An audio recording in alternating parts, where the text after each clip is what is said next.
বর্তমান সময়ে ঢালিউডের অন্যতম হটকেক চিত্রনায়িকা মন্দিরা চক্রবর্তী। বছর কয়েক আগে গিয়াসউদ্দিন সেলিমের কাজল রেখা সিনেমা দিয়ে বড় পর্দায় পা রেখেছিলেন। এরপর আরিফিন শুভর বিপরীতে আসে তার দ্বিতীয় সিনেমা নীলচক্র। সময়ের সঙ্গে এখন দর্শকদের চেনা ও পছন্দের মুখ হয়ে উঠেছেন এই নায়িকা। পাশাপাশি সামাজিক মাধ্যমেও সরব তিনি, প্রায়ই নিজেকে মেলে ধরেন নানা রূপে। এবারও যেন তার ব্যতিক্রম হলো না।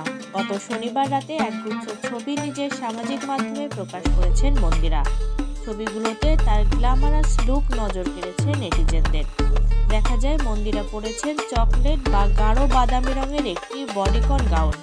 স্লিভলেস এই পোশাকটিতে রয়েছে সোনালি স্ক্রাফ এবং বুক ও কোমরের অংশে কার্ভি ফিটিং, যা তাকে দারুণভাবে ফুটিয়ে তুলেছে।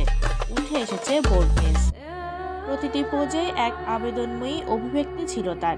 এছাড়াও হালকা অলংকার, হাতে বড় মেটালের বালা ও আঙুলে বাহারি আংটি, সঙ্গে খোলা ঢেউ খেলানো চুল যেন রীতিমতো ছড়িয়ে দেয় তার রূপের মাদকতা।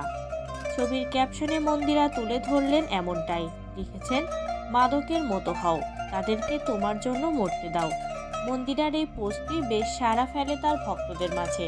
মন্তব্যর ঘরে তার ভক্ত ও অনুসারীরা রূপ ও স্টাইলের প্রশংসা করেন। অভিনয়ের আগে নৃত্যশিল্পী হিসেবে নিজের ক্যারিয়ার শুরু করেন মন্দিরা চক্রবর্তী। ছোটবেলা থেকে তিনি কত্থক নাচের প্রশিক্ষণ নেন এবং এই নাচের জন্য তিনি 3বার জাতীয় পুরস্কার পেয়েছেন। 2012 সালে নৃত্য প্রতিভা অন্বেষণ প্রতিযোগিতা সেরা নাচিয়েতে অংশ নিয়ে তিনি রানার্স আপ হয়েছিলেন। এরপর নাচের পাশাপাশি তিনি নাটক ও বিজ্ঞাপনের কাজ শুরু করেন। এই পর্ব পেরিয়ে চলচ্চিত্রে নাম লেখান, 2টি সিনেমা করেছেন।